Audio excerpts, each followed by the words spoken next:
for parabola. ఇక same process మళ్ళీ hyperbola కి same, but hyperbola is completely okay easy compare to two diagrams. ఈ రెండు diagrams మీద hyperbola easy. So hyperbola process same process. First process ఏం చేయాలమ్మా? ఏం చేయాలి? ఫస్ట్ ప్రాసెస్ ఏం చేయాలి? వేరే చదవమ్మా. సో ఇదేంటి? మళ్ళీ వర్టికల్ లైన్. ఆ వర్టికల్ లైన్ పేరేంటమ్మా? DD directrix. మళ్ళీ centre line horizontal line draw చేయాలి. హారిజాంటల్ లైన్ డ్రా చేస్తే దాని పేరేంటి? Name C. నెక్స్ట్ ఏం పెట్టాలమ్మా? సిఎఫ్. ఓకే సిఎఫ్ డిస్టెన్స్ పెట్టండి. ఎంత డిస్టెన్స్? ఎంత సిఎఫ్ డిస్టెన్స్? 30. అమ్మా ఇది నేను చెప్తున్నాను 30 అని కాదు, 50 ఇస్తాం, 75 ఇస్తాం, మనం ఏం తెలియదు. సో ఎస్ఎల్సిటీ కూడా 4/3 ఇవ్వచ్చు, but approximately okay. So 30. So ఈ నేమ్ పేరేనమ్మా? ఎఫ్. సో దాన్ని ఏం చేయాలమ్మా? Mark the V, mark the vertex V. But ఇక్కడ ఏం చేస్తారు? విఎఫ్ బై విసి ఎంత ఇచ్చాడమ్మా? విఎఫ్ బై విసి ఎంత ఇచ్చా? 3. సో టోటల్ పార్ట్స్ ఎన్ని అవుతాయి? VF plus VC that equal to 3 + 2 5 parts. So మళ్ళీ దీన్ని ఏం చేయాలి? 5 పార్ట్స్ చేయాలి. మళ్ళీ ఏం చేయాలమ్మా? లైన్ డివిజన్ మెథడ్ వాడండి. లైన్ డివిజన్ మెథడ్ వాడండి. లైన్ డివిజన్ మెథడ్ చూడమా? So any English line draw చేస్తాం. ఓకే నెక్స్ట్ ఫ్రమ్ ఏం చేయాలమ్మా? కంపల్స్ చేసుకుని any equal parts 5 equal parts చేసుకోండి. 5 ఈక్వల్ పార్ట్స్.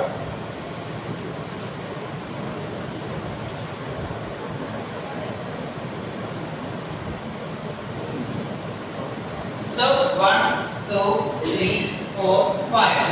So last ఏం చేయాలమ్మా? Last parts of line. Last parts of line parts ఏంటమ్మా? VF5 డ్రా చేస్తాం. నెక్స్ట్ దీనికి ప్యారలల్ డ్రా చేస్తాం.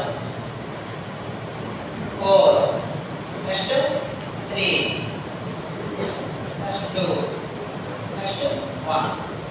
So this is the equal parts. ఏం పేరేంటమ్మా?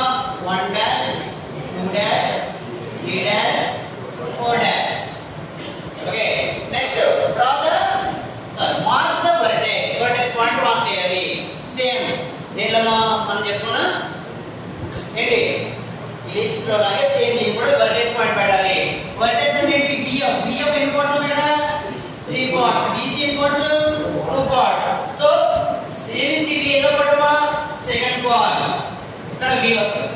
లేదా F నుంచి V ఎన్ని పడమా? 3 పార్ట్స్. సో 1 2 3. ఓకే ఏ విధంగా చేసినా మనకి equals. Okay so point V వచ్చింది. నెక్స్ట్ ఏం చేయాలమ్మా? పెర్పెండిక్యులర్ బైసెక్ట్ చేయాలి. ఓకే పెర్పెండిక్యులర్ బైసెక్ట్ లేదంటే కనుక ఫ్రమ్ పాయింట్ V నుంచి VE డ్రా చేయాలి. VE డ్రా చేయాలి. బట్ ఎంత ఉందమ్మా డిస్టెన్స్ అది? VF equal to VE. ఇంకా కామన్ ప్రాసెస్ అనేది కూడా VF ఎంత ఉంటే సేమ్ ఓకే ఇది ఈ పాయింట్ VE కామన్ మూడింటికి same process. Okay next draw the line from C to E. Okay and extend it. ఓకేనమ్మా? నెక్స్ట్ డివిజన్ లైన్ డివిజన్ చేయాలి. అంటే చేయాలమ్మా? ఫ్రమ్ పాయింట్ V నుంచి ఎనీ ఈక్వల్ పార్ట్స్ ఏదో 2 3 తీసుకుని సరిపోతుంది equal parts. Okay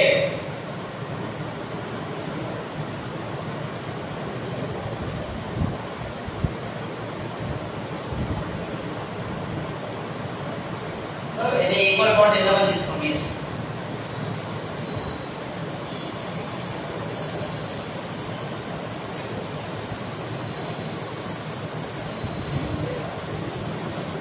okay points పేరు ఏమంటామా? A B C D. D dash E dash okay చూడండమ్మా A dash B dash C E వస్తుందా? E వస్తుంది. ఓకే సేమ్ మళ్ళీ సేమ్ రిపీట్ చేయాలి ప్రాసెస్. మిగతా రిమైనింగ్ డయాగ్రామ్స్ ఏదైతే అది ఏం చేయాలమ్మా? Take the radius A dash. Take the radius A dash. Okay next from point fixed point F నుంచి draw the arc on A dash లైన్ of both sides of CV. ఓకే CV both sides draw చేయాలి. Name ఏంటో ఇక్కడ ఏంటిది? P1. ఏంటమ్మా? P1 dash. మళ్ళీ same next ఏంటమ్మా? Take the radius BP dash. Take the radius BP dash. point, fixed point. Draw the arc of B dash line. B dash line. So name is P2. This name is P2 dash. But same. Okay, CC dash. This is CC dash. CC dash is same. Okay, point కాబట్టి no doubt ఏమీ రాదు. Okay, so ఇది P3 dash. ఇది ఏంటమ్మా P3. Next fourth point ఏంటమ్మా E dash. Okay, E dash. Next from point fixed point F నుంచి R draw చేస్తాం. F నుంచి R డ్రా చేస్తే పాయింట్ ఏంటమ్మా P4 dash. ఇదే పాయింట్ ఇక్కడ P4.